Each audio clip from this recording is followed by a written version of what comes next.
Thiago, eu gostaria de perguntar para você o que é a metodologia do Receita Previsível e como ela se diferencia das abordagens tradicionais de vendas, cara. Muito boa pergunta.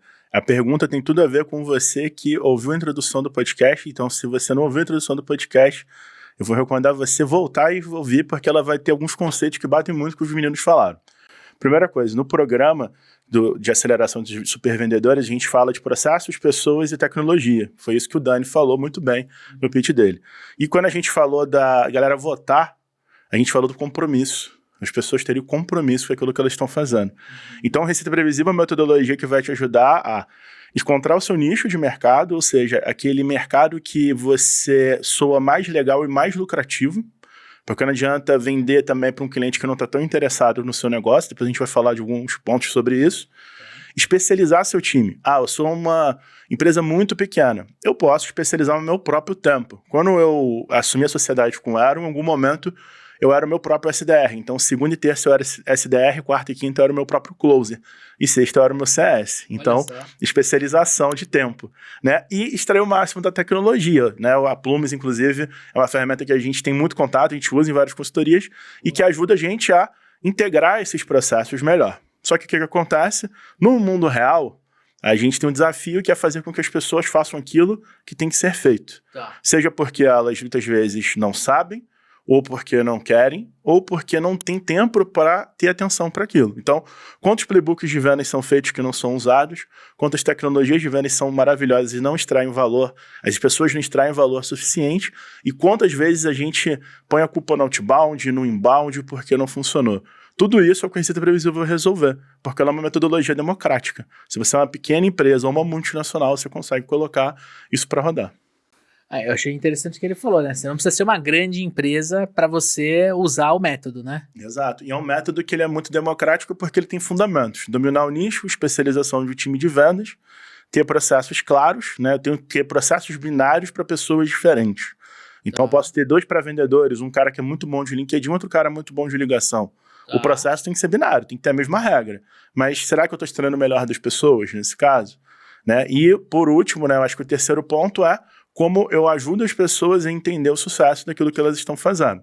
Hoje, a gente tem que olhar muitas vezes, por exemplo, para produtividade. Se eu não tiver 50 atividades no dia, normalmente um pré-vendedor ele vai fazer entre 35 e 60 atividades, 70 atividades, dependendo do contexto. Então, você que está escutando a gente num funil de vendas mais complexo, você vai fazer menos atividades, porque é mais doloroso fazer aquilo, né? Vamos dizer assim. É uma tração muito grande. Por exemplo, do que você julga ser uma atividade? Sim, a atividade é tudo aquilo que eu tenho que fazer para conseguir o resultado prático da minha função. Então, se eu sou um pré-vendedor, eu vou mandar e-mail, conectar no LinkedIn, se essa empresa tiver conexão no LinkedIn, e ligar. Sempre, sempre, sempre, a gente vai optar por conexões síncronas, porque elas vão aumentar a sua taxa de conversão e sua velocidade de funil. Óbvio que existem clientes, por exemplo, o Leandro falou disso super bem aqui no podcast, que conecta melhor no WhatsApp. Esse cara não tem tempo, às vezes, para ficar na minha ligação. Mas como eu gerencio o meu papel em gerenciar as minhas atividades? Vamos agora para o CS. O CS também tem atividades. Ele tem que passar pelos clientes da carteira. Se ele é um CS presencial, ele tem que ir lá visitar aquele cliente. Ele tem que fazer uma pesquisa de satisfação, ele tem que ofertar novos produtos. Então, as atividades é aquilo que tira o pânico de não saber o que fazer na segunda-feira de manhã. Você abrir, tem o WhatsApp cheio de mensagem, tem o e-mail cheio de coisa, um monte de tarefa atrasada no CRM. Então, as atividades vão me ajudar a controlar isso, porque eu vou gerir meu tempo melhor e vou concentrar em fazer aquilo que vai gerar mais sucesso. E aí vem um outro desafio, que é fazer as pessoas entenderem isso. Ou seja, como você que está escutando a gente entende o resultado prático do seu trabalho. E isso a Receita Previsível ajuda a fazer porque é uma mudança de cultura. Interessante, né? Você vê, quando ele fala especialização de funções, eu acho que é a principal diferença dos métodos convencionais, né? Que você tem, por exemplo, um vendedor ou uma vendedora que ela é responsável por tudo. Né? Ela vai prospectar, vai agendar uma reunião, vai levantar necessidade, vai vender e vai fazer a gestão da carteira, né? Ou vai tirar pedido, enfim, né? Depende de cada modelo de negócios. O que o Receita Previsível traz é essa mudança no paradigma. Você tem uma pessoa que vai ficar mais na prospecção e a primeira abordagem, você tem uma pessoa mais focada em fazer o fechamento da venda, né? E quando você fala de CS, né, o Customer Success, você tem alguém que cuidaria numa empresa, talvez... Profissional pós-vendas. Uma empresa que não seja de tecnologia, ela teria o pós-venda ou até mesmo o vendedor para fazer a gestão da carteira, o que é muito comum ser chamado de Key Account, né? Isso aí. Uma coisa interessante também disso que você trouxe, essa especialização, ela tem várias formas de acontecer. Vou dar um exemplo prático para a audiência. No B2C, Tá. a gente já implementou máquina de vendas na hotelaria, turismo. Eu tinha primeiro um bot que agia como um pré-vendedor, que filtrava o interesse da pessoa. Então, aqui vem a primeira sacada. A gente falou de nicho. O nicho me ajuda a entender os atributos que me fazem entender se esse cliente é ideal ou não. Por exemplo, se eu entro em contato com um hotel para turismo, se eu tenho noção da data que eu quero ir para aquele lugar, eu tenho um ponto a mais. Se eu sei que eu quero ir com um grupo de 4 pessoas, eu sei que esse cliente é mais lucrativo de uma pessoa que vai sozinho. Então, o bot ele vai ter uma jornada diferente para um cliente maior e mais qualificado. Ou seja, ele mais rapidamente passa por um ser humano fazer aquela interação. Esse pré-vendedor, ele fazia toda a venda praticamente, tá? Ele mostrava o catálogo do hotel, o que tinha de passeio, papapá, e passava só para o vendedor fazer o fechamento de negócio. O vendedor falava, olha, então, senhor Leandro, senhor Dani, vocês vão vir para cá com as famílias de vocês, e aí vocês, né, são um grupo de 4 pessoas, você, sua esposa, seu filho, mas me chamou uma atenção uma coisa aqui, senhor Dani. Cara, você vai levar sua sogra, e a sua sogra vai para ajudar a cuidar das crianças, né? Aí a pessoa, isso mesmo e tal, isso aqui. Pô, bacana. Cara, tem um passeio especial para sua sogra também, para você agradecer ela por estar indo com você. Então eu falo sobre a jornada do usuário, eu não falo sobre a venda. Aí a gente consegue ali, testando coisinhas que vão aumentar, por exemplo, a minha margem de contribuição. Então, se eu tenho um bom nicho, eu tenho bons critérios, eu foco em clientes mais lucrativos. Fechamos a venda. Tem um problema. Essa pessoa não vai consumir esse produto, esse serviço agora. Ela vai consumir daqui a 3 ou 4 meses. Então, eu passava por uma outra pessoa mais barata, nesse caso, né? Às vezes o CS ele tem que ser uma pessoa mais cara. Por exemplo, um cliente, um parceiro daqui dos meninos veio aqui no podcast, ele trabalha numa indústria de fornos. O CS dele tem que ser o mais caro. Depois eu vou explicar o porquê. Aqui era uma pessoa mais operacional. Se a pessoa ligar, falava, Dani, Leandro, tô ligando, vai vir a viagem de vocês daqui a 2 semanas, quero saber se tá tudo certo, estão precisando de alguma ajuda. Tá, beleza. Olha, tem uma surpresa especial. A gente conseguiu um jantar para vocês aqui numa atração turística. Não tem pegadinha, vocês não são obrigados a comprar nada. Só eu quero que vocês vão lá. Não vão precisar assistir uma apresentação do nosso para depois o empreendimento novo, né? Exatamente. Não tem surpresa. Opa, esse cara tá querendo me agradar. Aí você chega lá no hotel, tem um bilhetinho falando o nome dos seus filhos. Então, esse CS ele também está contribuindo com o quê? Com a centralidade do cliente. Eu falei algumas coisas para o Aaron, quando eu me tornei sócio dele, que fizeram ele entender que eu ia continuar a parte técnica do método. E uma delas foi essa. O que você virou o jogo no seu esforço e o que fez o livro ficar bom é como você fala numa linguagem de vendedores sobre centralidade do cliente. Tá. Então aqui eu tenho uma máquina de vendas de um jeito. Agora eu vou para o mercado de investimentos, eu vou ter outra. Mercado imobiliário, mercado de tecnologia.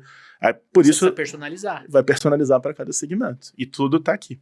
Entendi. Interessante, né, Dani? Porque a gente sabe da importância de personalizar a comunicação, personalizar a estratégia.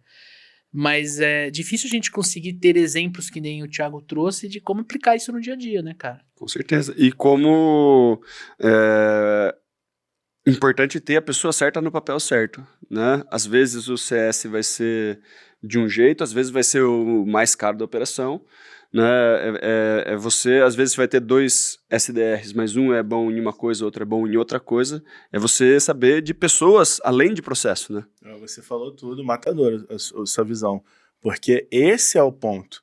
O que acontece quando eu não faço o alinhamento cultural? Quando o cara vai contratar a gente, o cliente, ele vem com uma promessa, uma responsabilidade, como se ele estivesse passando o bastão de um problema. E muitas vezes esse bastão dessa transferência de problema é contratar um software, fazer um playbook e ter tudo escrito ali. Se o cliente falou beterraba, fale laranja. Se o cliente falou abobrinha, fale pimentão. E no mundo real isso não funciona mais. E por que isso não funciona mais? Por N motivos. Primeiro deles, tecnologia. Então vou dar um exemplo prático para você que está escutando a gente. você com certeza tem um grupo de WhatsApp com você mesmo. Tô mentindo? Boa, Com certeza. boa. Isso prova que a gente usa a tecnologia do jeito que a gente quer, não do jeito que ela foi formatada.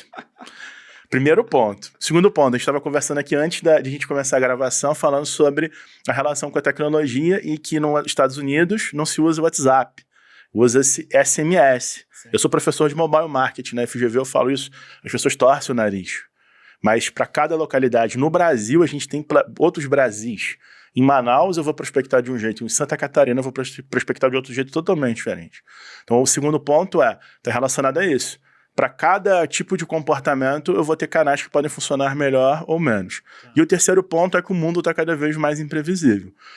O ChatGPT demorou 2 meses para ter 100 milhões de usuários, então isso está fazendo com que a gente facilite muita coisa, mas também, ao mesmo tempo, está gerando muita overdose de uso de tecnologia.